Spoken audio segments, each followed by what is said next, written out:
சற்று முன் கிடைக்கப்பெற்ற மிக மிக முக்கியமான செய்தி ஒன்று வெளியாகி உள்ளது. திமுகவின் மூத்த அமைச்சர் துரைமுருகன் வீட்டில் அமலாக்கத்துறை அதிகாரிகள் சோதனைகள் நடத்த உள்ளதாகவும், அமலாக்கத்துறை அதிகாரிகளுக்கு செந்தில் பாலாஜி அவர்களிடம் இருந்து கிடைக்கப்பெற்ற ஆவணங்களின் அடிப்படையில் அமைச்சர் துரைமுருகன் வீட்டில் பல கோடிகள் பதுக்கி வைக்கப்பட்டிருப்பதாகவும், தேர்தல் நேரத்தில் ஒவ்வொரு தொகுதிகளுக்கு பண பட்டுவாடா செய்வதற்கு துரைமுருகன் தான் நியமனம் செய்யப்பட்டிருப்பதாக தகவல்கள் கிடைக்கப்பெற்ற பெயரில் தற்பொழுது அமலாக்கத்துறை அதிகாரிகள் இன்று இரவு சோதனைகள் நடத்த ஏற்பாடு செய்யப்பட்டுள்ளது. ஆனால் இந்த தகவல் எப்படி வெளியானது? இதனால் துரைமுருகன் தப்பித்து விடுவார் என்றும் பலரும் கூறி வருகிறார்கள். ஆனால் அமலாக்கத்துறை அதிகாரிகள் இந்த தகவல் வெளியானது நல்லதுதான் என்றும், இதன் மூலம் துரைமுருகன் உள்ளிட்டவர்கள் யாருக்கெல்லாம் தொலைபேசியில் பேசியுள்ளார் என்பதை கண்காணிக்கும் பொழுது இதைவிட பலரும் சிக்குவார்கள் என்பதுதான் எங்களுக்கு தேவை என்பதற்கேற்ப அவர்களிடம் இருந்து தகவல்களும் கிடைக்கப்பெற்றுள்ளது.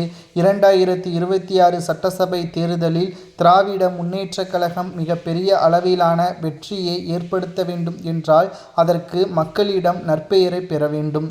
இல்லை என்றால் பணத்தை கொடுக்க வேண்டும். திமுக இதுவரை நற்பெயரை பெறவில்லை. இரண்டாவது வழியேதான் கையில் எடுத்திருக்கிறது, பணம் என்ற ஆயுதத்தை.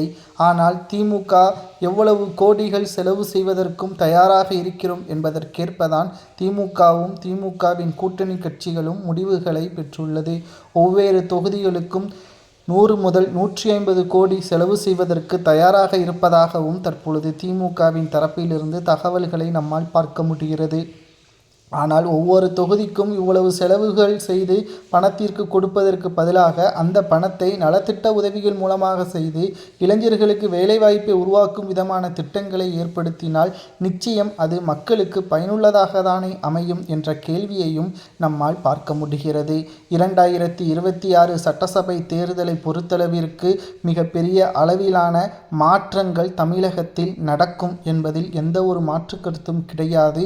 அதற்கு முதலாவதாக துரைமுருகன் உள்ளிட்டவர்களது வீட்டில் நடைபெறக்கூடிய சோதனையில் பணப்பட்டுவாடாவை தடுப்பதற்கு அந்த பணத்தை பறிமுதல் செய்தால் நிச்சயம் திமுகவால் எதுவும் செய்ய முடியாது என்பதுதான் தற்பொழுது அமலாக்கத்துறை அதிகாரிகளுக்கு தேவை. பாஜகவின் வேலையும் இதுவாகத்தான் இருக்கிறது என்ற தகவலையும் நம்மால் பார்க்க முடிகிறது. உங்களது கருத்துக்களை கூறுங்கள். துரைமுருகன் வீட்டில் அமலாக்கத்துறை அதிகாரிகள் சோதனைகள் நடத்தினால் தூது அனுப்பப்பட்ட தகவல் உண்மையாக இருந்தால் துரைமுருகனுக்கு என்ன தண்டனை கொடுக்கலாம் என்பதை உங்களது கருத்துக்களை மறக்காம கமெண்ட் வாயிலாக கூறுங்கள்.